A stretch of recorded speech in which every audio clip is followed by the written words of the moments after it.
morning we will induct 121 individuals, your loved ones, into the In Memory Honor Roll.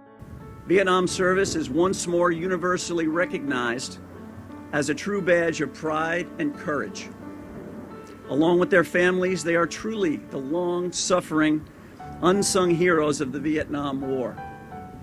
These men bore their wounds with honor and dignity. Their sacrifices are the same as the 58,286 names we have on the wall behind us. My husband, John Dale Abbott, United States Navy, USS Ranger. Many never returned home to us, and for many of those who did return, their lives were never the same. They returned with mental and physical injuries that they would suffer from for the rest of their lives. The suffering of these brave men and women and their families deserves to be acknowledged. And on this In Memory Day, we honor each and every hero who gave their all on behalf of all of us.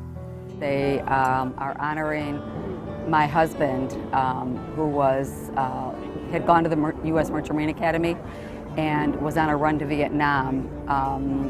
And on the way over, the Badger State was the name of the ship, and it ran into all this trouble carrying ammunition over for the Air Force, and the crew, 14 were plucked out of the ocean and 29 perished, and he was one of them, and I was expecting Katie. Well, it's hard to, to know somebody you never knew. But I feel like all these little moments that I've had with people who knew him and events that he was obviously a big part of have helped fill in the gaps. My father, Specialist 5, William Frederick Muller, proudly serving our U.S. Army. Each day in this country, the obituary pages contain the names of Vietnam veterans who have died as a result of their service in Vietnam, whether the cause is Agent Orange, related cancer, a suicide, or liver failure as a result of hepatitis C. It is clear that the Vietnam War continues to claim lives. My best friend is being honored today after passing in June 26th, his anniversary is coming up in 2005 from non-lymphoma Hodgkin's disease related to Agent Orange. He was a crew chief in the Army. I was in the Marines, and I was probably stationed about 25 miles away from him and never met, but I met him in 1973 after we were both out of the service, and we became the best of buddies. Very emotional, and a lot of good men lost their lives. And I'm so grateful that we will soon have an education center so that visitors can learn about all the heroes of Vietnam.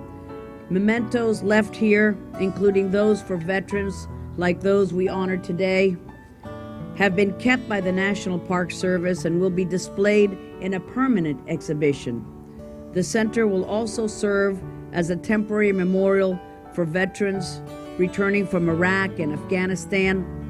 Educating others is one of the most impactful ways that we can honor our heroes.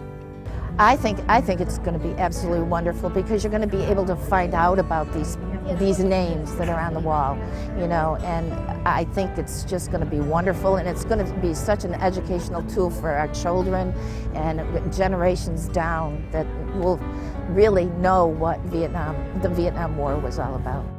It's been over 40 years since the shooting has stopped in Vietnam, but as you know, very personally, the war has never ended, because it's the war that you all carry within you and that thousands and hundreds of thousands of people carry within you.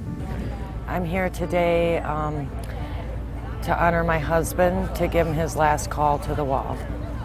This means a lot to me. It means a lot to honor him and other veterans in this way. We used to do the traveling wall in Michigan, and they would always call the Vietnam veterans to the wall. And this is a way to give him his last call to the wall.